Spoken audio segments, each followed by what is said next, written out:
Assalamu alaikum. I am very excited to share.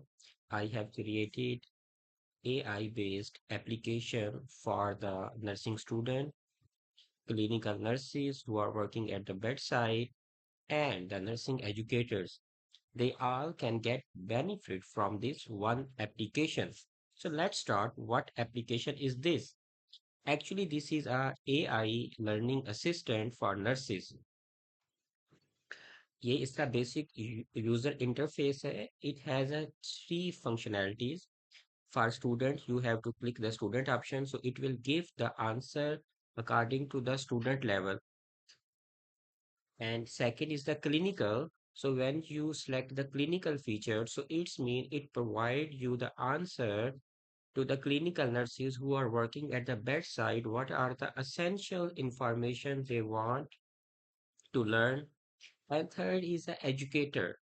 If you select the educator feature, now it will change its mode of learning toward as an educator. So it will explain the things in an educator way. So let's start from the student level. और यहाँ पर आप देख सकते हैं we have a window. यहाँ पे आप कोई भी नर्सिंग का कंसेप्ट मेंशन कर सकते हैं and then you just have to click generate. हम करते हैं यहाँ पे ब्रेडे कार्डिया. एक नर्सिंग स्टूडेंट है. वो ये लर्न करना चाहता है कि ब्रेडिकार्डिया क्या है इन अ वेरी सिंपल वे के अंदर.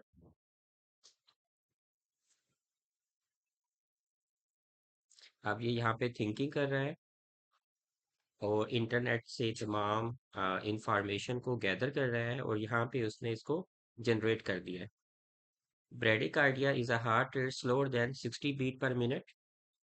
It can be normal finding in athletes or during sleep, but became concerning when the heart cannot pump enough oxygen-rich blood to the body. Okay, why this matter in nursing practice? So, clinical significance depend on whether the patient is symptomatic. If the heart rate is too slow, cardiac output drop, leading to poor organ perfusion and potential syncope or cardiac arrest. तो इसने इसने one liner reason दे दिया है. तो common causes कौन सी हैं? Vagal nerve stimulation, और ये कब होती है? Straining during bowel movement. ठीक है. Medication like beta blocker, calcium channel blocker, और digoxin, right. Hypothyroidism, athlete condition, myocardial infarction और हार्ट ब्लॉक. की साइन एंड सिम्टम क्या होंगे? डिजीनेस और light headache, shortness of breath, chest pain, hypotension, altered mental status. And what are the nursing priorities? Check the patient pulse manually for 1 full minute, assess blood pressure and oxygen saturation, evaluate level of consciousness, check skin for coolness or diaphoresis, obtain or tell lead ECG. अच्छा, यहाँ पे इसने ना journal assessment के बारे में बताया है. इसने bradycardia symptomatic and bradycardia asymptomatic दोनों की जो असेसमेंट है ना उसको कंबाइन किया है. Immediate nursing intervention, assess the patient first to see if there are the symptoms, apply supplementary oxygen, establish IV line, prepare atropine, anticipate transcutaneous pacing. This is a good intervention. Red flags क्या है? When to escalate care. Systolic blood pressure below 90. अगर ये 90 हो गया तो फिर तो आपको इमीडिएट एक्शन लेना है. सडन लॉस ऑफ कॉन्शियसनेस, बिल्कुल सही है कि पेशेंट का जो कॉन्शियस लेवल कम हो गया है. Acute chest pain are sign of heart failure. Good. Severe cold and clammy skin. ठीक है. Example practical pearl. Remember, treat the patient, not the monitor. If the rate is 45 but the patient is talking and stable, just monitor them. Good. NCLEX tip क्या है? Atropine is the gold standard drug for symptomatic bradycardia. Think A for atropine to accelerate the heart.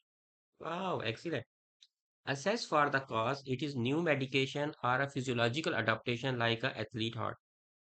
और यहाँ पे आप देख सकते हैं कि कुछ एविडेंस भी हैं जहाँ से इसने इन सब चीज़ों को गैदर किया है इंफॉर्मेशन को. Now this is the best part कि ऊपर जितनी भी इंफॉर्मेशन दी है उसने इसको एक छोटे से इंफोग्राफिक्स या पम्फलेट कह सकते हैं या फ्लायर कह सकते हैं उसके अंदर कन्वर्ट कर दिया है. यहाँ पे आके आप इसको डाउनलोड भी कर सकते हैं. हम पहले इसको डाउनलोड करते हैं फिर हम इसको रीड करते हैं. ये देखें जी, यहाँ पे इसने इसको मुकम्मल एक फ्लायर के अंदर कन्वर्ट कर दिया है। और फ्लायर का पर्पस क्या है आपका कि this is your pocket side guide, bradycardia slow heart rate, ठीक है। यहाँ पे इसने डेफिनेशन दी है, ये क्लिनिकल अलर्ट्स हैं, असेसमेंट में क्या देखना है, एक्शंस में क्या करना है, और रिमेंबर क्या चीज़ करनी है।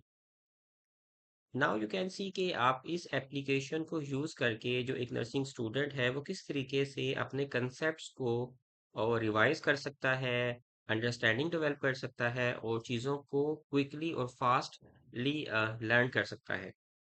और ये एप्लीकेशन मैंने बिल्कुल free of cost AI tool को यूज़ करते हुए अप्लाई की है और सॉरी डेवलप की है। और लेट मी शो कि आपको ये डेमो कैसा रहा। अच्छा, इसके अंदर एक और फीचर भी है, that is the was this explanation helpful to you. Helpful थी तो अगर आप इसको फीडबैक देंगे तो ये अब एआई इसको अंडरस्टैंड करेगा। अगर आप कहेंगे टू बेसिक है, तो नेक्स्ट टाइम जब आप इससे यही टॉपिक पूछेंगे तो ये आपको थोड़ा सा एडवांस करके बताएगा। और अगर आप कहेंगे इस टू एडवांस, तो नेक्स्ट टाइम जब आप इससे यही टॉपिक पूछेंगे तो ये आपको टॉपिक सिंपल करके एक्सप्लेन करेगा। It's adaptive according to the learner, कि जो लर्नर है उसका एजुकेशनल लेवल क्या है, अंडरस्टैंडिंग क्या है, उसके लिहाज से ये अपने टॉपिक को या अपने जो लर्निंग स्टाइल को चेंज करता है। आई होप आपको ये वीडियो पसंद आई होगी। इसका जो लिंक है वो मैं डिस्क्रिप्शन पे दे देता हूँ, तो आप इसको लाजमी ट्राई कीजिएगा। Thank you so much for watching this video.